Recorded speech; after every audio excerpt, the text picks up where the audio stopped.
안녕하세요. 저는 요즘 손주 만날 날을 손꼽아 기다리는 60대 여성입니다. 남편과 저는 30년 넘게 이런저런 장사를 하며 딸 하나를 키웠어요. 갈비집도 하고 국밥집도 하고 이불집도 해봤죠. 넉넉한 형편은 아니었지만 자식만큼은 제대로 키우고 싶어 모든 것을 쏟아부었습니다. 그런 부모의 고생과 정성을 알아서인지 외동딸은 어려서부터 모범생으로 자라줬어요.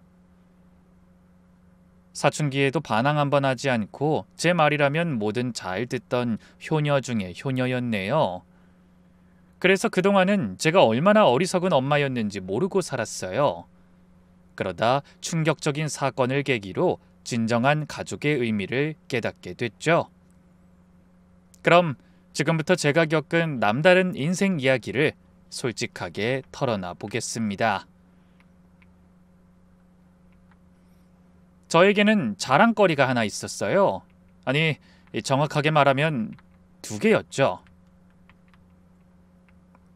바로 제 딸 은지와 사위 태식이었습니다.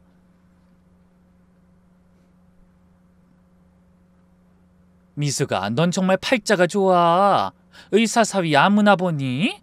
딸도 똑똑하고 사위도 든든하고 부럽다 부러워. 동창 모임에 나갈 때마다 듣는 이 말이 저는 그렇게 좋을 수가 없었습니다. 특히 매달 첫째 주에 만나고 여고 동창 모임일은 제가 가장 기다리는 날이었죠. 맛있는 음식을 먹고 커피숍에 모여 앉아 근황을 나누다 보면 어느새 자식 이야기로 화제가 옮겨가곤 합니다.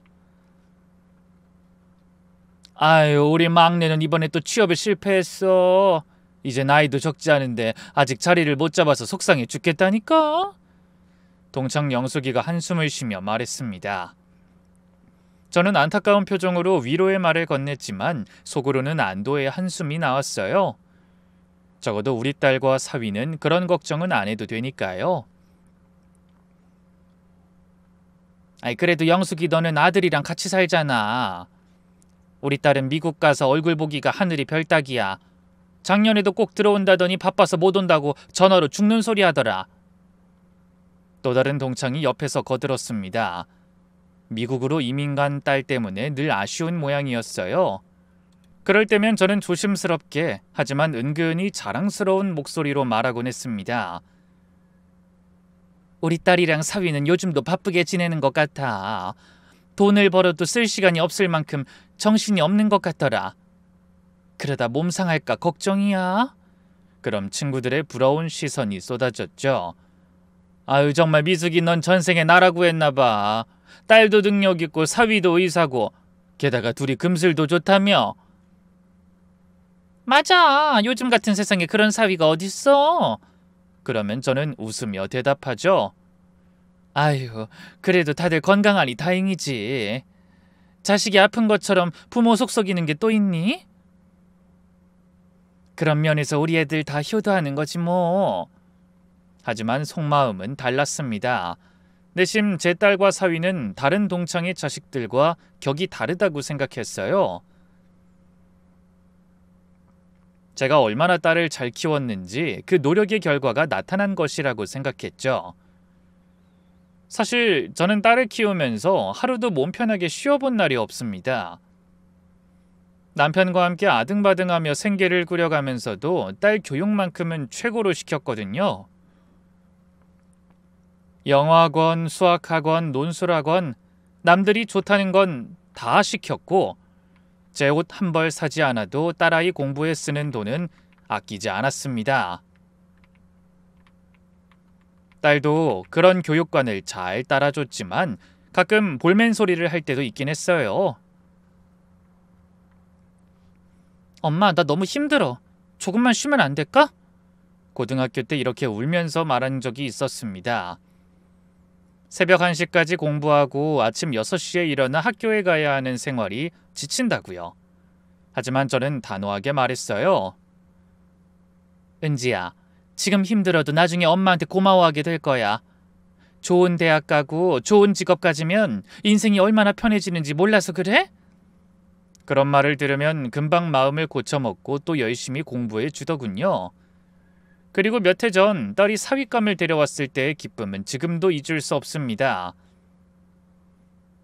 안녕하세요. 김태식입니다. 은지와 교제 중인데 인사드리고 싶어서 찾아뵙습니다. 예비사위는 첫인상부터 남달랐어요. 단정한 차림새에 공손한 말투, 그리고 무엇보다 의사라는 직업. 제가 꿈꾸던 사위의 조건을 모두 갖춘 사람이었습니다. 엄마, 태식 씨는 강남 유명 성형외과 의사예요. 우린 성격이랑 취향도 잘 맞고 서로 잘 통해요. 가능한 빨리 결혼하고 싶어요. 딸의 말에 저는 속으로 쾌재를 불렀습니다. 잘난 딸의 의사 사위라니 이보다 더 완벽한 조합은 없다며 신이 났죠. 비록 부모님이 안 계신다는 게 마음에 걸리긴 했지만 직업과 사람이 마음에 들어 그런 건 문제 삼지 않기로 했네요.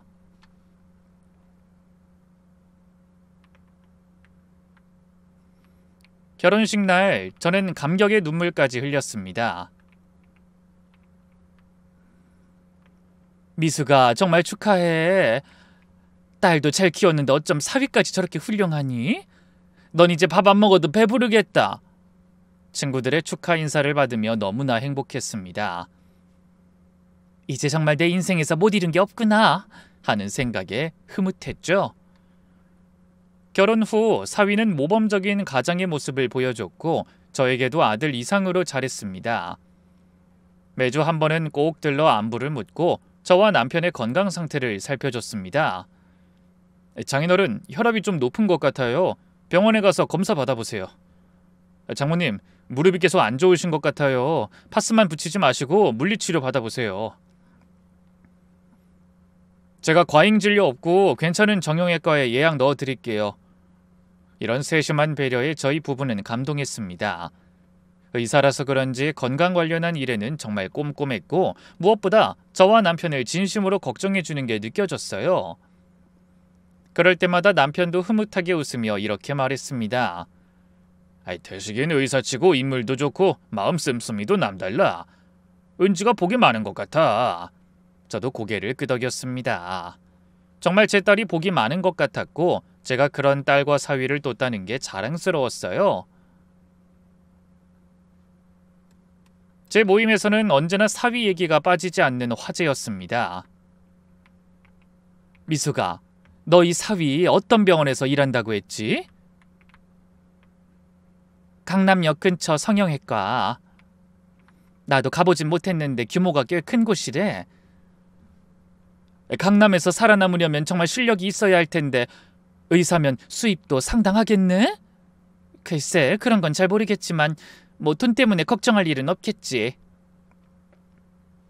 사실 저도 사위의 수입을 정확히는 몰랐지만 강남 성형외과 의사라고 하면 다들 부러워하는 눈빛을 보냈습니다. 너는 정말 팔자 좋다. 나도 의사 사위 하나 있으면 소원이 없겠어. 그러게. 우리 딸은 언제 시집 갈지도 모르겠어. 맘 같아서는 아무나 빨리 만났으면 싶다가 혹시 백수라도 만날까봐 걱정도 되고. 친구들의 부러움 섞인 한탄을 들으며 저는 마음속으로 우쭐했습니다. 물론 겉으로는 위로하는 척했지만요. 다들 좋은 인연 만날 거야. 너무 조급해하지 마. 하지만 속으론 이렇게 생각했죠. 아무나 의사 만나니? 다 우리 딸이 능력 있으니까 그런 거지. 끼리끼리 만난다는 것도 몰라? 하지만 제가 사위를 좋아하는 건 꼭 의사라는 직업 말고 다른 이유도 있었어요. 그 좋은 직업을 가지고도 잘난 척하지 않고 늘 겸손과 배려가 넘쳤거든요. 집에 와서 저녁을 먹고 나면 팔을 걷어붙이고 설거지를 하거나 마트에 따라가서 무거운 물건을 들어주기도 했어요. 친구들은 그런 면도 참 부러워했습니다. 우리 딸 결혼한 게 벌써 5년이 넘었는데 난 아직도 사위랑 너무 서먹해. 집에 오면 입을 꾹 다물고 TV만 보다 가니까 내가 뭐라고 말을 걸기도 어렵고. 그런 말을 들으면 저는 살가운 사위가 더욱 고맙고 예뻤습니다. 제 인생에서 가장 성공한 일이 딸을 잘 키워 잘난 의사 사위를 본 거라고 생각했죠. 주변에서 며느리나 사위 흉을 보는 사람들을 볼 때마다 딴 세상 이야기처럼 느껴졌어요. 우리 사위는 집안일도 잘 돕고 딸한테도 잘하는데 아우 역시 이런 사위가 없지. 이렇게 저는 완벽한 딸과 사위를 둔 행복한 엄마였습니다. 적어도 그날 그 일이 일어나기 전까지는 말이죠. 그맘때 저는 어떤 자리에 가나 딸과 사위 자랑을 했어요. 그게 제 낙이고 그럴 때마다 느끼는 우월감이 저를 행복하게 했습니다.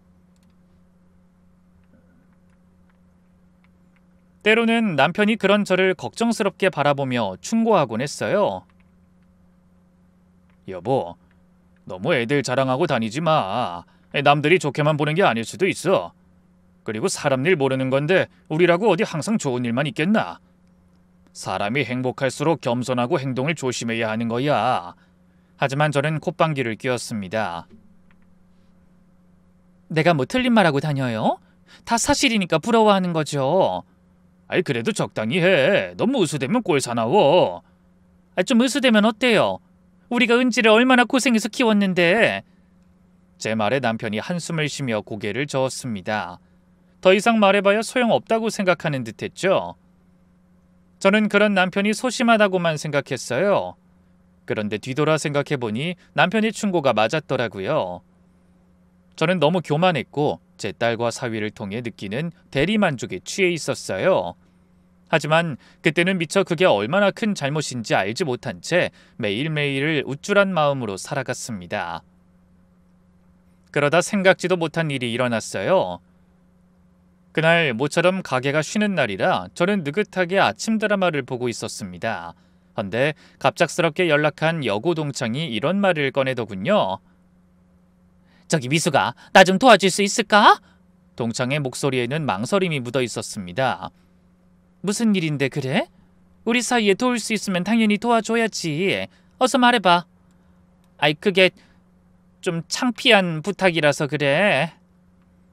친구는 한참 뜸을 들이다가 간신히 말했습니다.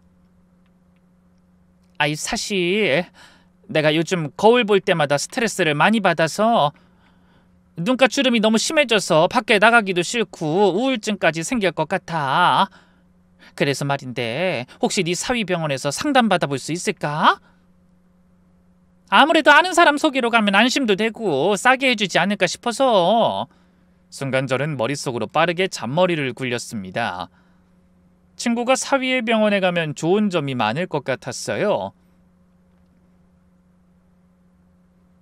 의사로서의 멋진 사위를 직접 자랑할 수도 있고 친구가 다른 동창들에게도 사위를 칭찬해 줄 것 같다는 생각이 들더라고요. 그래서 얼른 대답했죠. 아이고 영수가 뭐 그런 걸 가지고 망설여. 당연히 내가 도와줘야지. 정말? 아이 고맙다 미수가. 난 괜히 너랑 사위한테 부담 주는 걸까봐 걱정했어. 우리 사이에 그게 무슨 소리야. 말 나온 김에 오늘 가서 상담부터 받아볼래? 오늘 나 쉬는 날이거든. 그럴까? 너희 사위한테 미리 말 안 해도 되겠어? 에이 내 친구 부탁인데 당연히 시간 내줄 거야. 이따 11시쯤 강남역에서 만나자. 전화를 끊은 저는 얼른 사위에게 연락했어요. 하지만 진료 중인지 통화가 되지 않더라고요. 그래서 그냥 무작정 찾아가 보기로 했습니다. 당장 시술을 해달라는 것도 아니고 상담 잠깐 해주는 건 어려울 것 같지 않았거든요. 그리고 평소 사위가 저에게 하는 걸로 봐서는 없는 시간이라도 내줄 것 같았죠. 잠시 후 얼른 씻고 나와 외출 준비를 서둘렀어요. 평소보다 더 신경 써서 옷을 고르고 화장도 했습니다. 몇 해 전 딸이 생일 선물로 사준 명품 핸드백까지 들었죠. 그런 저를 보며 남편이 물었습니다. 당신 어디 가는데 그렇게 차려입었어? 아, 영숙이 알죠. 걔랑 태식이 병원에 가기로 했어요. 주름 제거 상담을 받고 싶다고 해서요. 근데 꼭 그렇게까지 차려입고 가야 해? 당연하죠. 거기까지 가는데 내가 대충 입고 나타나봐요. 우리 사위 얼굴이 뭐가 되겠어요? 그래도 내가 의사 장모잖아요. 남편은 뭔가 더 말하고 싶은 표정이었지만 그냥 헛기침만 하고 고개를 돌렸습니다. 약속 장소에 도착하니 친구가 먼저 기다리고 있었어요. 제 친구도 평소와는 다르게 한껏 멋을 낸 모습이었죠. 긴장했는지 얼굴도 상기돼 있더군요. 아이, 미수가 고마워. 나까지 네 의사 사위 덕을 보게 됐네. 고맙긴 뭘. 우리 사이에. 자, 얼른 가자. 여기서 얼마나 가야 하는 거야? 멀지 않아. 지하철 입구 바로 앞이라고 한 것 같은데. 어디 보자. 아, 저기 간판 있다. 저 건물 3층이야. 저는 친구보다 앞서 걸으며 은근히 어깨에 힘이 들어가는 걸 느꼈어요. 사위의 믿음직한 모습과 병원 시설을 자랑할 생각에 기분이 좋았거든요. 친구가 주변을 두리번거리며 물었습니다. 너희 사위가 일하는 병원이 완전 강남 한복판에 있네?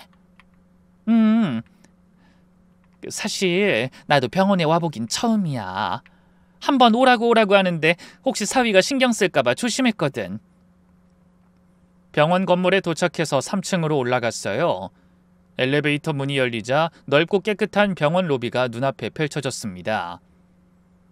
하얀 대리석 바닥에 은은한 조명, 그리고 한쪽 벽면을 가득 채운 성형 전후 사진들이 인상적이었죠. 어머나, 병원 정말 고급스럽다. 꼭 호텔 로비 같네. 친구가 감탄사를 연발했습니다. 저는 뿌듯한 마음을 감추며 태연하게 말했죠. 요즘 강남 성형외과들은 다 이렇게 인테리어를 고급스럽게 한대. 데스크에 다가가니 젊은 직원이 미소를 지으며 맞아줬습니다. 안녕하세요. 예약하셨나요? 아, 저는 김태식 선생 장모예요. 혹시 지금 진료 중인가요? 네? 순간 직원의 표정이 미묘하게 변하는 게 느껴졌지만 대수롭지 않게 여겼죠. 아마 갑작스러운 방문에 당황한 것이려니 생각했습니다. 아, 잠시만요. 지금 병실에 있을 거예요. 아, 마침 저기 오네요. 김 간호사님 손님 왔어요. 그 한마디에 저는 어안이 벙벙했습니다. 간호사? 내가 지금 뭘 잘못 들었나? 저는 직원을 바라보며 목소리에 힘을 줘서 다시 한번 말했어요. 김태식 선생이요. 간호사가 아니라 의사. 제가 정색하자 직원이 당황한 표정을 지었습니다. 그러더니 옆에 있던 다른 직원과 눈빛을 교환하고 조심스럽게 말했죠. 잠시만 기다려주세요. 저기 오고 계시니까. 직원은 난감한 표정으로 계속 반대쪽을 바라보고 있었어요. 그때부터 제 심장이 빠르게 뛰기 시작했죠. 제 곁에 서 있던 친구도 뭔가 이상한 낌새를 느꼈는지 조심스럽게 물었습니다. 미수가 분명 간호사라고 하는데 혹시 동명이인인가? 저는 억지로 웃으며 대답했습니다. 그런가 봐. 여기 직원이 많아서 헷갈리나 보네. 하지만 가슴이 방망이질 치며 불안감이 엄습했어요. 설마 그럴 린 없겠지만 혹시나 하는 생각이 머릿속을 맴돌았죠. 잠시 후 병실 쪽에서 데스크로 걸어오는 발소리가 들렸습니다. 저는 숨을 죽이고 그쪽을 바라봤어요. 제발 하얀 의사 가운을 입은 사위가 나타나길 간절히 바라면서요. 하지만 그곳에서 나타난 사람은 의사 가운이 아닌 간호사복을 입고 있었습니다. 저는 차마 그 얼굴을 바로 보지 못하고 천천히 고개를 들어 가슴에 달린 명찰을 바라봤죠. 거기에는 선명하게 간호사 김태식이라고 적혀 있더군요. 눈앞이 캄캄해졌습니다. 다리에도 힘이 풀려 자리에 주저앉을 뻔했죠. 만일 친구가 팔을 잡아주지 않았다면 정말 쓰러졌을지도 모릅니다. 장모님! 저를 본 사위가 사색이 된 얼굴로 다가왔지만 저는 아무 말도 할 수 없었습니다. 목구멍이 막힌 것처럼 단 한마디도 나오지 않았어요. 그저 사위가 입고 있는 간호사복만 멍하니 바라볼 뿐이었죠. 친구가 놀라움과 민망함이 섞인 목소리로 물었네요. 미수가 네 사위 의사가 아니었던 거야? 사위는 고개 숙인 채 대답했습니다. 죄송합니다 장모님. 제가 다 설명해 드릴게요. 하지만 저는 아무 말도 듣고 싶지 않았습니다. 생각할 겨를도 없이 그대로 돌아서서 병원을 뛰쳐나왔죠. 친구가 뒤에서 부르는 소리가 들렸지만 멈추지 않았습니다. 엘리베이터를 타고 1층에 내려와 건물을 빠져나오는 동안 제 머릿속은 완전히 하얗게 비어버렸습니다. 그동안 의사라고 믿었던 사위가 간호사였다니 도저히 어떻게 받아들여야 할지 모르겠더라고요. 거리로 나와서도 한참 동안 제정신이 아니었어요. 다리가 후들거려서 간신히 근처 카페에 들어가 자리에 앉았죠. 잠시 후 저를 따라온 친구가 앞에 와서 앉으며 숨을 헐떡였어요. 미수가 괜찮아? 너 뭐라도 좀 마셔야겠다. 내가 물 가져올게. 친구가 건넨 물을 받아 마시며 겨우 정신을 차렸습니다. 하지만 현실을 받아들이기는 여전히 힘들었어요. 영수가, 내가 지금 꿈을 꾸고 있는 거 아니지? 내 사위가 간호사라니? 일단 진정해, 미수가. 무슨 사정이 있는지 얘기라도 들어봐야 하지 않겠어? 사정은 무슨 사정? 아무리 사정이 있어도 어떻게 몇 해를 속여? 은지가 알면 얼마나 기가 막힐까? 이건 사기 결혼이야. 저는 떨리는 손으로 핸드폰을 꺼내 딸에게 전화를 걸려고 했습니다. 하지만 친구가 손을 잡으며 말리더군요. 미수가, 지금은 흥분한 상태니까 일단 좀 진정하고 얘기하는 게 어때? 아니야. 이런 중요한 일을 어떻게 미뤄? 지금 당장 알려줘야 해. 이럴 게 아니라 회사로 가봐야겠어. 결국 저는 딸에게 전화하는 대신 직접 찾아가기로 했습니다. 친구는 걱정스러운 표정으로 말했어요. 미수가, 너무 흥분하지 말고 차근차근 얘기해. 알겠지? 하지만 저는 그런 충고를 들을 정신 상태가 아니었습니다. 택시를 타고 딸의 회사로 가는 동안 계속 중얼거렸어요. 어떻게 이럴 수가? 감히 뻔뻔한 얼굴로 의사인 척 내 딸을 속여? 택시기사가 백미러로 저를 이상하게 쳐다봤지만 신경 쓸 겨를이 없었습니다. 머릿속이 온통 배신감과 분노로 차 있었거든요. 그동안 제가 얼마나 사위를 자랑스럽게 여겼는데 동창들에게, 이웃들에게, 심지어 처음 만난 사람들에게까지 우리 사위가 강남 성형외과 의사예요 라며 떠들고 다녔는데 저를 거짓말이나 하고 다니는 노인네로 만든 겁니다. 생각할수록 화가 났어요. 나를 속인 사위도 밉지만 그동안 아무것도 모르면서 우쭐대며 자랑하고 다녔던 저 자신이 한없이 원망스러웠습니다. 영숙이가 알았으니 분명히 금방 소문이 나겠지? 동창들이 알면 뭐라고 할까? 그동안 거짓말하고 다닌 허풍쟁이라고 비웃겠지? 세상에, 이런 개망신이 어딨어? 이런 생각들이 꼬리에 꼬리를 물고 이어졌어요. 창밖의 풍경은 빠르게 변해갔지만 제 머릿속은 간호사복을 입은 사위의 모습에서 벗어나지 못했습니다. 잠시 후 택시에서 내려 딸의 회사 건물 앞에 서니 다리가 후들거리더군요. 평소 같으면 딸이 일하는 그 번듯한 건물을 보며 자부심을 느꼈을 텐데 그날은 그저 막막하기만 했어요. 다른 사람도 아니고 제 딸이 사기 결혼을 당하다니 기가 막히고 망신스러운 일이었습니다. 저는 로비로 들어서서 딸에게 전화를 걸었어요. 은지야, 엄마야. 지금 너희 회사 로비다. 잠깐 나올 수 있니? 딸은 깜짝 놀라며 물었죠. 네? 갑자기 무슨 일이에요? 지금 회의 중인데. 기다릴 테니 얼른 끝내고 나와. 중요한 일이야. 제 목소리가 심상치 않았는지 딸은 더 이상 묻지 않고 서둘러 전화를 끊었죠. 그리고 10분쯤 지나자 엘리베이터를 타고 내려오더군요. 깔끔한 정장 차림의 딸은 여전히 당당하고 예뻤지만 저는 그런 모습을 보는 것조차 괴로웠습니다. 엄마, 연락도 없이 무슨 일이에요? 어머, 얼굴이 왜 그래? 여기서 얘기하기 그러니까 조용한 곳으로 가자. 저희는 근처 조용한 카페 구석자리로 들어가 앉았습니다.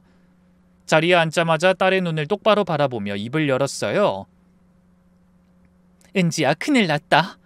놀라지 말고 들어. 태식이가 거짓말을 했어. 그동안 우리를 감쪽같이 속여왔다고. 다른 사람도 아니고 네가 사기 결혼을 당한 거야. 이 일을 어쩌면 좋니? 순간 딸의 얼굴이 굳어졌습니다. 저는 당연히 딸도 놀라서 그런 거라고 생각했어요. 그래서 갑갑한 마음에 소리쳤죠. 너는 변호사라는 게 어떻게 사기 결혼을 당해? 변호사가 자기 앞가림도 못한 게 알려지면 사람들이 얼마나 조롱하겠어. 그렇습니다. 어려서부터 모범생으로 공부 잘하던 제 딸의 직업은 바로 변호사였어요. 그래서 변호사 딸과 의사 사위의 결혼이 제 일생일 때 최고의 자랑이었던 겁니다.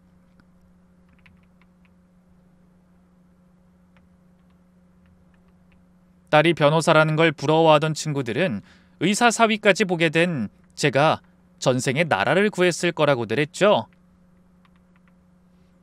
그런 딸이 고작 간호사에게 속아서 결혼했다는 사실을 인정할 수 없었어요. 하지만 몇 분 후 그때까지의 일은 아무것도 아닌 걸로 만들어버리는 더욱 인정할 수 없는 진실을 마주하게 됩니다. 바로 제 딸의 입에서 믿을 수 없는 말이 튀어나온 거예요. 엄마가 그걸 어떻게... 뭐라고? 너 지금 뭐라고 했어? 그럼 설마 너... 순간 뒤통수를 얻어맞은 기분이었어요. 딸이 사위의 정체를 알고 있으리라는 생각은 전혀 하지 못하고 있었거든요. 설마 너 알고 있었구나. 도대체 언제부터 알았어? 제 물음에 딸은 한숨을 길게 쉬며 고개를 떨구더군요. 처음부터 알고 있었어. 저는 귀를 의심했습니다. 뭐? 처음부터? 그럼 그동안 이 엄마를 속였다는 거야? 도대체 왜? 어쩌자고 그런 짓을 벌인 거야? 제 목소리가 한층 높아졌어요. 주변을 지나가는 사람들이 다 쳐다봤지만 그런 걸 신경 쓸 여유조차 없었습니다. 엄마 일단 진정하고 제 얘기 좀 들어보세요. 진정? 내가 지금 진정하게 생겼어? 딸이랑 사위한테 사기를 당했는데. 아니 그런 인간은 사위도 아니야. 엄마 제발. 딸이 처음으로 저에게 큰 소리를 냈습니다. 평소 순종적이던 딸이 그렇게 나오니 오히려 제가 더 놀랐죠. 제발 제 얘기도 좀 들어주세요. 왜 그럴 수밖에 없었는지. 딸의 눈에 눈물이 고였습니다. 그제야 저는 조금 진정하고 딸의 이야기를 듣기로 했죠. 친구 소개로 태식씨 만났는데 정말 마음에 들었어요. 다정하고 배려심 깊고 무엇보다 저를 있는 그대로 받아주는 사람이었어요. 뭐야? 그래서 간호사인 줄 알고도 만났다는 거야? 네, 알고 만났어요. 직업이 뭐가 중요해요? 중요한 건 서로에 대한 마음이잖아요. 마음? 거짓말쟁이 사기꾼한테 무슨 마음이 있어? 거짓말쟁이 아니에요. 오빠는 거짓말하고 싶지 않다고 했는데 제가 울면서 부탁한 거예요. 뭐야? 도대체 왜 그런 짓을 한 거야? 딸은 눈물을 닦으며 말을 이어갔습니다. 엄마가 어떤 사람인지 제가 몰라요? 제가 간호사랑 결혼하겠다고 하면 어떻게 하셨을 것 같아요? 결사반대하셨겠죠? 아니에요? 반박할 수 없는 말이었죠. 당연하지. 내가 너 간호사랑 결혼하라고 그 고생하면서 변호사 만든 줄 알아? 적어도 너랑 격이 맞으려면 의사 정도는 돼야지. 격이라뇨? 사람은 다 똑같은 사람인지 그런 게 어딨어요. 엄마는 항상 그랬어요. 내가 뭘 원하는지 뭘 좋아하는지 관심도 없고 알려고 하지도 않았어요. 그냥 엄마가 원하는 게 곧 제가 원하는 거라고만 했어요. 제가 중학교 때 미술하고 싶다고 했을 때 뭐라고 하셨는지 기억하세요? 기억났습니다. 딸이 미술학원에 다니고 싶다고 했을 때 저는 단호하게 반대했죠. 그때 저는 미술로는 먹고 살기 힘드니 공부해서 좋은 대학에 가야 한다고 생각했습니다. 그래서 그런 제 생각을 딸에게도 강요했어요. 고등학교 때는요? 제가 좋아하는 친구는 공부 못하니 만나지 마라. 보고 싶은 영화가 개봉해도 공부에 방해되니 극장 같은 곳은 드나들 생각도 마라. 딸의 말 한마디 한마디가 제 가슴을 찔렀습니다. 가고 싶은 미대도 못 가고 억지로 공부해서 엄마가 원하는 대학에 들어갔는데 그래도 저는 마음대로 할 수 있는 게 아무것도 없었어요. 변호사가 되어야 하니까. 엄마의 꿈이니까요. 뭐야? 그게 어디 나조차고 그런 거야? 넌 엄마처럼 장사나 하면서 살지 말라고 그런 거잖아. 그래서 없는 돈으로도 학원 보내가며 얼마나 고생해서 공부시켰는데. 그럼 그때 싫다고 하지 왜 한마디도 안 하고 버틴 거야? 싫다고 했죠. 근데 엄만 제 얘긴 듣지도 않으셨잖아요. 그냥 배불러서 투정하는 거라고. 그러면서 엄마 고생하는 건 다 저를 위한 거니까 엄마가 시키는 대로 살라고 했잖아요. 저는 그게 다 자식을 위한 일이라고 생각했는데 딸에게는 그렇지 않았던 겁니다. 딸은 떨리는 목소리로 눈물을 삼키며 말했어요. 엄마, 전 평생 엄마가 원하는 대로만 살았어요. 엄마가 시키는 대로 공부했고 엄마가 원하는 대학에 갔고 엄마가 자랑스러워할 직업을 가졌어요. 한 번도 제가 진짜 원하는 걸 가져본 적이 없다고요. 그건 다 너를 위해서. 아니요, 엄마를 위한 거죠. 엄마가 남들한테 자랑하고 싶어서, 엄마가 대리만족 느끼고 싶어서요. 가슴이 아팠습니다. 하지만 완전히 부정할 순 없었죠. 태식 씨 만나고 이번엔 절대 제가 원하는 걸 포기하고 싶지 않다는 생각이 들었어요. 그 사람은 제가 무슨 일을 하든 어떤 선택을 하든 지지해주고 응원해주는 사람이라고요. 딸은 잠시 말을 멈추고 긴 숨을 내쉬더니 다시 입을 열었습니다. 태식 씨는 다 말씀드리자고 했어요. 솔직히 말씀드리고 어떻게든 허락받자고 했는데 전 그러고 싶지 않았어요. 엄마가 얼마나 반대하실지, 그 과정에서 그 사람을 얼마나 힘들게 할지 뻔히 알았기 때문에 그럴 수가 없었다고요. 그래서 제가 부탁한 거예요. 태식 씨는 정말 힘들어했는데 저 때문에 어쩔 수 없이 그런 거라고요. 딸의 눈물이 볼을 타고 흘러내렸습니다. 저는 떨리는 목소리로 물었어요. 도대체 언제까지 거짓말하려고 한 거야? 평생 속일 수 있을 거라고 생각했니? 그건 아니지만 가능한 오랫동안 숨기고 싶었어요. 엄마가 태식 씨의 직업보다 태식 씨의 마음을 보게 되면 그때 밝히려고요. 딸은 손수건으로 눈물을 닦으며 계속 말했습니다. 엄마, 태식 씨 정말 좋은 사람이에요.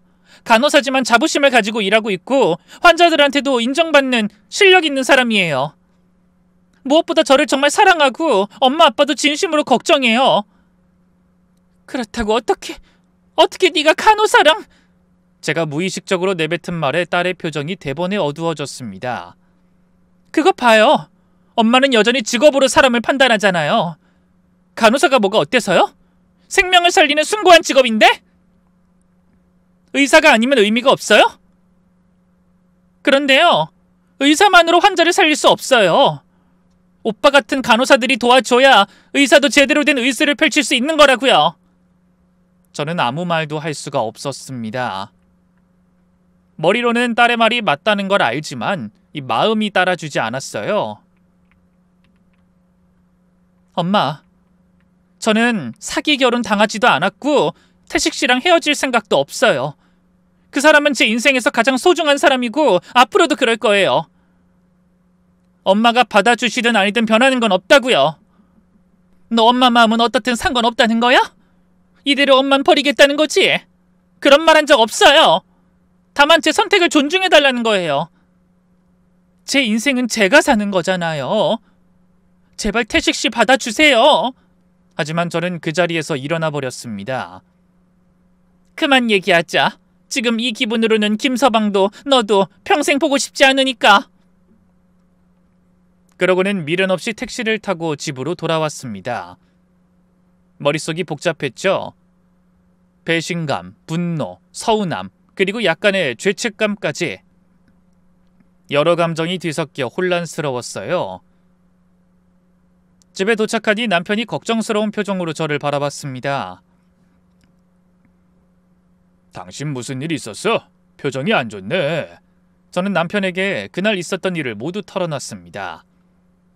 사위가 간호사라는 것, 딸이 처음부터 그 사실을 알고 있었다는 것, 아니 딸이 거짓말을 주도했다는 것까지요.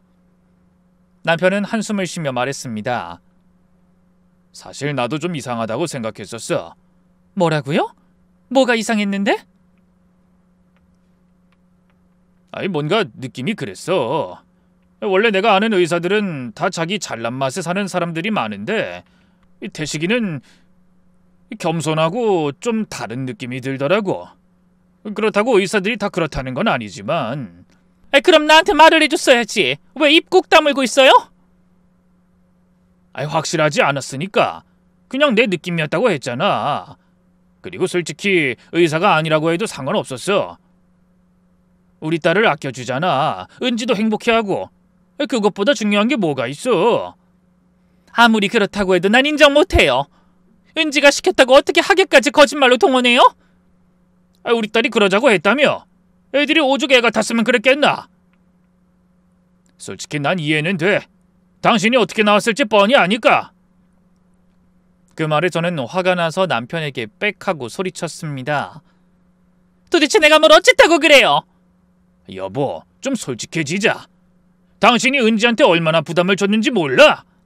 항상 좋은 대학, 좋은 직장, 직업 좋은 남자 그런 것만 강요했잖아. 애가 얼마나 숨막혔는지 정말 몰라? 남편의 말이 가슴에 박혔습니다. 그날 밤 잠을 이룰 수 없었어요. 딸의 어린 시절이 자꾸 떠올랐거든요. 미술을 하고 싶다고 조르고 영화를 보고 싶다며 조르던 딸에게 저는 먼저 공부를 하라며 막았어요. 내가 은지를 위한다고 했던 일들이 전부 내 욕심이었던 걸까? 돌이켜보니 저는 늘 딸을 위해 대리만족을 느꼈던 것 같았습니다. 딸은 저처럼 장사나 하면서 늙어가지 말고 남들이 부러워하는 빛나는 삶을 살기를 원했어요. 그리고 그걸 딸이 이루어준 것 같으니 제 고생을 보상받은 기분이었죠. 하지만 아무리 그렇다고 해도 거짓말을 용서할 수는 없었습니다. 늘 순하기만 하던 딸이 그런 짓을 한 게 서운하기도 했지만 더 미운 건 딸을 그렇게 만든 사위였어요. 고작 그깟 남자 하나 때문에 저와의 세월을 부정하고 어미를 적대시하는 것 같아 마음이 아팠죠. 다음 날부터 저는 딸과 사위의 연락을 모두 거부했습니다. 딸이 몇 번이나 전화했지만 받지 않았고 사위도 문자를 보냈지만 읽지 않고 지워버렸어요. 그 뒤로 아예 사위가 집 앞으로 찾아오기 시작했습니다. 아침 출근 시간 전에 와서 1시간씩 서 있다가 돌아가곤 했죠. 장모님, 죄송합니다. 제가 정말 잘못했습니다. 한 번만 용서해 주세요. 하지만 현관문 너머로 사위의 목소리를 들으며 저는 오히려 마음을 다잡았습니다.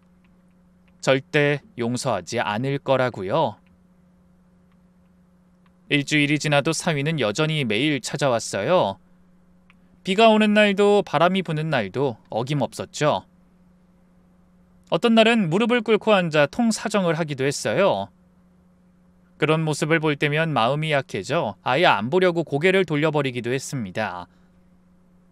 남편은 안타까워하며 저를 설득해보려 하더군요. 저 사람 아직도 저러고 있어. 여보, 그만 용서해 주지. 이게 벌써 며칠째야. 저러다 멀쩡한 사람 생병 나겠어. 안 돼요. 난 아직 자다가도 벌떡벌떡 일어날 만큼 저 애들이 괘씸하다고요. 그러다 애들도 지쳐서 당신이 화내든 말든 연 끊고 산다고 하면 어쩔 거야? 그럼 누가 아쉽다고 할 줄 알고요? 평생을 자기를 위해서 고생한 어미 뒤통수나 치는 딸 자식 나도 필요 없어요. 원 사람 고집은? 제가 서슬퍼렇게 외치자 남편은 씁쓸한 표정으로 한숨만 쉬었습니다. 하루는 집 앞으로 찾아온 사위가 현관문에 대고 이렇게 외쳤어요. 장모님, 직접 뵙기 어려우니 편지라도 읽어주세요. 제 진심을 담았습니다. 저는 편지를 받지 않으려 했지만 사위가 현관문 틈으로 밀어넣고 가더군요. 한참을 망설이다가 편지를 열어봤습니다. 저에게 구구절절 잘못을 비는 사연과 자기 일에 대한 자부심이 담긴 글이었죠. 편지를 읽고 나니 마음이 더 복잡해졌습니다. 사위의 진심은 느껴졌지만 여전히 저를 속였다는 사실이 마음에 걸렸죠. 고집스럽게 타고난 성격을 바꾸기 어렵더라고요. 그렇게 또 며칠이 지났습니다. 사위는 여전히 매일 찾아왔고 딸은 계속 연락을 시도했지만 저는 여전히 마음을 돌리지 않았어요. 하지만 속으론 조금씩 흔들리고 있었죠. 그러던 어느 주말 커튼 사이로 밖을 내다보니 역시나 사위가 서 있었어요. 얼굴이 많이 수척해 보이더군요. 오늘도 왔구만. 중얼거리며 커튼을 닫았습니다. 그리고 평소처럼 아침 준비를 했죠. 남편은 친구들과 등산 간다며 일찍 나간 상태였고 저는 혼자 간단히 아침을 먹었습니다. 그러다 10시가 넘어 백화점에 가기 위해 옷을 갈아입고 화장을 했어요. 헌데 왠지 모르게 속이 좀 답답한 느낌이 들었습니다. 하지만 큰 통증도 아니고 가슴이 약간 조이는 기분 정도라서 대수롭게 여기진 않았어요. 그저 그맘때 딸과 사위 때문에 스트레스를 받아서 그런 거라고만 생각했죠. 잠시 후 현관문을 열고 나가다 사위와 눈이 마주쳤습니다. 장모님 안녕하세요. 사위가 인사했지만 저는 못 들은 척 지나쳤습니다. 그런데 이상했어요. 평소와 달리 사위가 저를 뚫어지게 쳐다보는 것 같았거든요. 장모님, 안색이 좀 안 좋아 보이시는데 무슨 일 있으신 거 아니죠? 사위가 뭔가 말하려 했지만 저는 대꾸도 없이 빠른 걸음으로 지나쳤습니다. 가짜로 의사 행세하더니 지가 무슨 진짜 의사라도 되는 줄 알아? 간호사 주제에 뭘 한다고? 저는 작게 중얼거리며 골목을 빠져나갔습니다. 그런데 걸을수록 몸이 이상했어요. 이마에 식은땀이 맺히기 시작했고 조금씩 숨이 가빠졌습니다. 아니, 내가 왜 이러지? 감기라도 걸렸나? 아침 먹은 게 얹힌 모양이네. 하긴 저렇게 매일 집 앞에서 진을 치고 있으니 마음이 편할 리가 있어? 저는 잠시 멈춰서서 숨을 고르려 했습니다. 그때 뒤에서 발소리가 들렸어요. 돌아보니 사위가 몇 미터 뒤에서 저를 따라오고 있었습니다. 아니, 왜 따라오는 거야? 짜증이 났지만 모른 척하고 다시 걸었습니다. 백화점까지 지하철로 2정거장 거리였는데 그날따라 지하철역까지 걸어가는 길이 너무나 멀게 느껴졌어요. 간신히 지하철을 타고 백화점에 도착했을 땐 온몸이 땀으로 흠뻑 젖어 끈적끈적했습니다. 그러더니 에스컬레이터를 타고 올라가는데 갑자기 현기증이 났어요. 오늘 왜 이렇게 힘들지? 잠깐만 쉬었다 가야겠다. 그런데 휴게실을 찾아 앉으려던 그 순간 갑자기 가슴을 칼로 찌르는 듯한 통증이 몰려왔습니다. 저도 모르게 외마디 비명을 지르며 가슴을 움켜쥐고 그 자리에 주저앉았죠. 눈앞이 빙빙 돌고 숨을 쉴 수가 없었습니다. 온몸에서 식은땀이 폭포처럼 쏟아졌어요. 이게 죽는 거구나. 내가 결국 이렇게 죽는 거야. 희미해지는 의식 속에서 그런 생각이 들었습니다. 주변 사람들이 놀라서 달려오는 것 같았지만 저는 이미 정신을 잃어가고 있었죠. 그때 누군가가 제 곁에 무릎을 꿇고 앉았습니다. 그리고 능숙한 손놀림으로 제 상태를 확인하기 시작했어요. 어깨를 두드리며 뭐라고 부르는 것 같았지만 대답할 수가 없었죠. 점점 흐려지는 의식 속에서 저를 살리기 위한 누군가의 필사적인 노력을 느낄 수 있었어요. 주변 사람들의 말소리가 윙윙거리며 귓가를 맴돌았습니다. 어머, 저 사람 아니었으면 정말 큰일 날 뻔했네. 와, 저 남자 진짜 대단하다. 우리도 저런 것 좀 배워놔야겠다. 얼마나 지났을까요? 구급차가 도착했고 저는 순식간에 병원으로 옮겨졌어요. 병원 응급실에 도착하자 의료진이 달려오는 발소리가 들렸죠. 저는 뭐가 어떻게 돌아가는지도 모른 채 희미해지는 의식에만 매달려 있었습니다. 그 와중에 이런 소리도 들리더군요. 62세 여성 환자 급성 심근경색, 현장에서 심정지 발생했다가 CPR로 회복. 빨리 스텐트 시술 준비해. 그 뒤로 다급하게 어딘가로 옮겨졌습니다. 얼마나 시간이 흘렀는지 눈을 뜨자 시술이 끝나고 회복실에 누워 있었어요. 남편과 딸, 그리고 사위가 저를 걱정스럽게 바라보고 있었습니다. 딸은 얼마나 울었는지 눈이 퉁퉁 부어 있었고 남편도 눈시울이 붉었죠. 엄마, 정신이 드세요? 엄마! 딸아이가 제 손을 꼭 잡았습니다. 여보, 정말 다행이야. 정말! 남편도 제 다른 손을 잡았죠. 저는 힘겹게 고개를 돌려 사위를 바라봤습니다. 사위는 좀 떨어진 곳에 서서 저를 걱정스럽게 바라보고 있었어요. 얼굴은 창백하고 머리가 온통 헝클어져 있더군요. 그때 의사가 들어와서 제 상태를 설명하기 시작했습니다. 시술은 1시간 정도 걸렸습니다. 막힌 혈관에 스텐트를 삽입하는 시술이었고요. 사실 아까는 정말 아슬아슬했습니다. 조금만 늦었으면 큰일 날 뻔하셨어요. 다행히 현장에서 즉각적인 심폐소생술이 이루어져서 골든타임을 놓치지 않을 수 있었어요. 의사는 사위를 가리키며 말을 이었습니다. 이분이 생명의 은인이시네요. 정확한 심폐소생술과 신속한 대처가 없었다면 정말 위험했을 겁니다. 의료진이신가 봐요? 그 물음에 사위가 대답했습니다. 네, 간호사입니다. 아, 그래서 전문적으로 대처하셨군요. 덕분에 환자분이 살아나셨네요. 정말 다행입니다.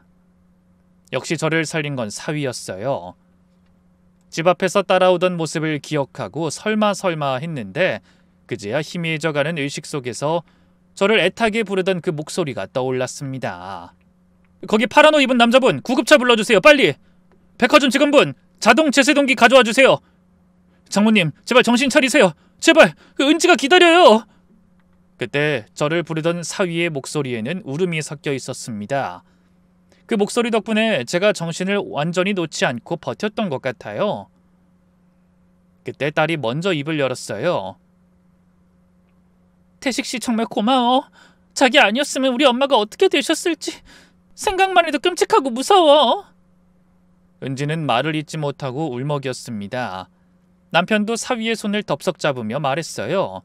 이보게 정말 고맙네. 자네 아니었으면 이 사람이... 하지만 사위는 고개를 저었습니다. 아닙니다. 당연히 해야 할 일을 했을 뿐이에요. 저는 사위를 바라봤어요. 3주 가까이 매일 찾아와 문전박대를 당하면서도 끝까지 저를 지켜봐준 사람. 제가 그렇게 모욕하고 무시했는데도 제 생명을 구해준 사람, 그게 바로 사위였습니다. 김서방, 제가 힘겹게 입을 열자 사위가 다가왔습니다. 장모님, 힘들게 말씀하지 마세요. 아직 안정을 취하셔야 해요.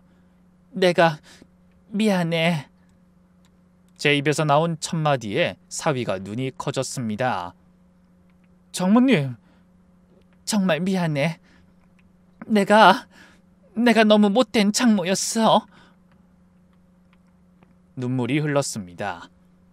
죽음의 문턱에서 돌아오니 모든 것이 달라 보였어요. 직업이 뭐가 중요하고 체면이 뭐가 중요한가 싶더군요. 사위는 제가 아무리 자신을 구박하고 내쳐도 하나뿐인 제 생명을 구해준 은인인데 말입니다. 사위도 눈물을 흘렸습니다. 아니에요, 장모님. 제가 정말 잘못했습니다. 거짓말해서 죄송합니다. 아니야, 내가 더 잘못했어. 똑같이 귀한 일 하는 사람인데 내가 의사 아니라고 무시하고... 저와 사위는 서로 손을 맞잡고 눈물을 흘렸습니다. 그걸로 좋겠어요. 고맙다는 말도 미안하다는 말도 몇 번을 하는 것보다 서로 마음을 확인하는 게 중요했죠. 그때 눈물을 닦던 딸이 물었습니다.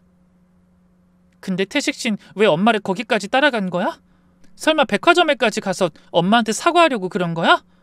아니, 사실 집을 나서는 장모님 안색이 너무 창백하시고 식은땀 흘리시는 걸 보고 이상한 느낌이 들었어. 그래서 혹시나 해서 따라가면서 지켜본 거야.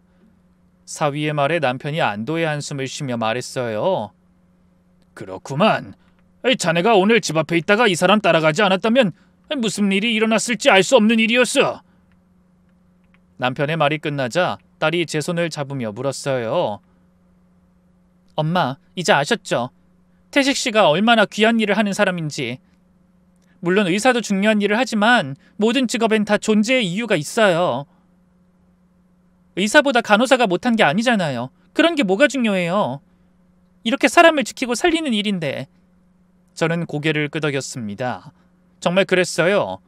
의사든 간호사든 그게 뭐가 중요한가요? 모두 사람을 구하는 숭고한 직업인데요. 그날 밤 병원 침대에 누워 많은 생각을 했습니다. 막상 죽는다고 생각하니 그동안 제가 얼마나 하찮은 것에 집착했는지 알 수 있었어요. 남들에게 자랑하고 그 잘난 체면을 지키기 위해 노력하느라 정작 중요한 것을 놓칠 뻔했다는 걸 알게 된 겁니다.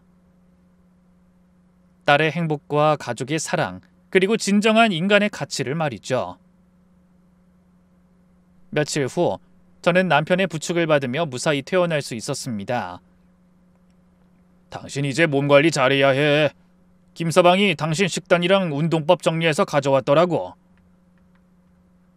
이제 그거 잘 지키기만 하면 금방 건강해질 거야. 저는 남편을 향해 웃어 보이며 생각했죠. 아, 살아있다는 게 이렇게 감사한 일이구나. 오늘 날씨가 맑아서 감사하고, 내일 또 가족들의 얼굴을 볼 수 있어서 감사하고, 구름이 예뻐서 감사하고, 세상엔 정말 감사할 일 투성이었어. 그날 저녁, 오랜만에 온 가족이 모여 식사를 했습니다. 사위가 제 건강을 위해 특별히 준비한 저염식 요리였죠. 장모님, 앞으로 최소 6개월은 저염식 하셔야 해요. 그리고 매일 30분씩 가벼운 산책도 하시고요. 네, 알겠습니다. 간호사 선생님 말씀 잘 따를게요. 제가 농담 삼아 말하자 모두 웃었습니다. 식사하며 사위의 간호사 생활 이야기도 들었어요. 예전 대학병원에서 근무할 때 응급실에서 일어났던 다양한 일들, 생명을 구한 순간들, 그리고 간호사로서의 자부심까지요. 장모님, 사실 저희 간호사들이 의사들보다 환자와 더 많은 시간을 보내요. 환자의 작은 변화도 놓치지 않고 관찰하죠. 오늘 장모님을 구할 수 있었던 것도 그런 경험 덕분이었어요. 그래, 정말 대단한 일을 하는구나. 내가 정말 무지했어. 다시 한번 미안하네. 아니에요. 장모님뿐만 아니라 많은 분이 그렇게 생각하세요. 하지만 점점 인식이 바뀌고 있고 남들이 뭐라고 생각하는지보다는 제 일에 대한 사명감이 중요한 것 같아요. 그 말을 들은 저는 다시 한번 사위의 손을 꼭 잡으며 말했어요. 그래, 자네가 정말 자랑스러워. 진심이었어요. 저는 그제야 진짜 사위의 멋진 모습을 알게 된 것 같았죠. 그날 밤 침대에 누워 천장을 바라보며 생각했습니다. 생사의 기로에 서보니 인생에서 정말 중요한 게 무엇인지 알 것 같았어요. 체면이나 남들의 시선, 직업의 귀천, 그런 것들은 정말 아무것도 아니었습니다. 중요한 것은 사랑하는 사람들과 함께하는 것, 서로를 이해하고 존중하는 것, 그리고 진정한 가치를 알아보는 눈을 갖는 것이었죠. 제 곁에서 코를 골며 자는 남편을 보며 생각했습니다. 만약 제가 그대로 남편에게 작별 인사도 못하고 떠났다면, 딸과 화해도 못한 채 떠났다면, 사위에게 사과도 제대로 못하고 떠났다면, 떠나는 저나 남은 가족들이나 가슴에 얼마나 큰 한이 남았을까요? 그러자 일부러 생각하지 않아도 절로 사위에게 고마운 마음이 들었어요. 김서방, 정말 고마워. 자네는 나만 구해준 게 아니야. 우리 가족 모두를 구해준 거야. 저는 조용히 가슴속으로 다짐하며 눈을 감았습니다. 내일부턴 새로운 마음으로 새로운 인생을 살 거야. 다음 날 아침, 저는 일찍 일어나 거실로 나갔습니다. 그리고 핸드폰을 들어 여고 동창 단체 대화방에 메시지를 남겼어요. 얘들아, 나 며칠 전에 죽을 뻔했다가 살아났어. 급성 심근경색이었는데 우리 사위가 구해줬어. 자랑스러운 우리 간호사 사위가. 곧 답장들이 쏟아졌습니다. 어머, 미수가 괜찮아? 정말 다행이다. 근데 간호사 사위라니? 네 사위 성형외과 의사 아니었어? 이게 무슨 일이야? 그만하기 천만다행이다. 근데 네 사위 간호사야? 저는 미소를 지으며 답장을 보냈어요. 간호사야. 내가 그동안 착각했었어. 근데 직업이 뭐가 중요해? 생명을 구하는 일은 다 고귀하고 중요한 일이더라. 그때 지난번 사위의 병원에 같이 갔던 친구 영숙이가 전화를 해왔습니다. 미수가, 너 이제 정말 괜찮아? 도대체 어떻게 된 거야? 저는 차분히 며칠 전의 상황을 설명했습니다. 그리고 덧붙였죠. 영숙아, 내가 너무 어리석었어. 직업이 뭐가 중요하다고. 중요한 건 그 사람의 인품이고 진심이더라. 그래? 아휴, 전부 잘 해결돼서 너무 다행이다. 그날 네가 그렇게 가버려서 은근히 걱정하고 있었거든. 근데 사실 나 너랑 그렇게 다녀오고 나중에 그 병원에 또 갔었어. 뭐? 정말? 응. 그 병원이 실력도 좋고 환자한테도 친절하게 잘한다고 하더라고. 근데 너희 사위 평판이 정말 좋은 것 같더라. 직원들 사이에서도 의사들한테도 실력 있고 성실한 사람으로 통하던데. 그리고 나도 주름 제거술은 안 하기로 했어. 억지로 뭔가를 바꿔보려고 하지 말고 웃으며 생긴 내 주름을 자연스럽게 받아들이기로 했지. 그 주름이 쌓여가는 동안 내가 그만큼 많이 웃었다는 거니까. 이것도 사실 너희 사위가 조언해준 거야. 젊은 사람이 어쩌면 그렇게 속이 깊니? 그 덕분에 나 우울증 완전히 극복했다. 저는 흐뭇하게 웃으며 전화를 끊고 아침을 준비하려고 부엌으로 갔어요. 그런데 그 시간에 사위가 벌써 와 있더라고요. 아니 김서방, 자네 이 아침에 무슨 일이야? 장모님 일찍 일어나셨네요. 아침에 출근하기 전에 식단 좀 챙겨드리고 혈압도 확인하려고요. 나 괜찮아. 이제 많이 좋아졌어. 이렇게 무리해서 안 와도 돼. 하지만 사위는 자신이 가져온 혈압계로 제 혈압을 재고 맥박도 체크했습니다. 정말 꼼꼼하고 전문적인 손길이었죠. 덕분에 마음이 든든해졌어요. 다행히 정상이네요. 그래도 아직은 무리하시면 안 돼요. 네, 걱정하지 마세요, 간호사 선생님. 저와 사위는 마주보며 함께 웃었습니다. 그런 일이 있고 벌써 6개월이라는 시간이 지났어요. 저는 완전히 건강을 회복했습니다. 사위의 세심한 관리 덕분에 오히려 전보다 더 건강해진 것 같네요. 이제는 매일 아침 남편과 함께하는 산책이 일상이 되었고 저염식 식단에도 적응이 되었습니다. 그리고 바로 지난달에 저는 뛸 듯이 기쁜 소식을 전해들었어요. 딸과 사위에게 소중한 새 생명이 찾아왔다는 소식이었죠. 딸은 여전히 변호사 일로 눈코 뜰 새 없이 바쁜 나날을 보내지만 사위가 정성스럽게 챙겨주는 덕에 무탈하게 일하고 있답니다. 이제 몇 달 후면 만나게 될 귀여운 외손주를 상상하며 저와 남편은 오늘도 즐겁게 산책길에 오릅니다. 여러분도 부디 어렵게 돌고 돌아 행복을 찾은 저희 가족에게 앞으로도 행복한 일만 가득하길 빌어주시겠어요? 그럼 부끄러운 제 지난날의 고백에 함께해 주신 많은 분들께 감사드리며 이만 사연을 마치겠습니다. 오늘도 건강과 행복이 넘치는 하루 보내시길 바랍니다.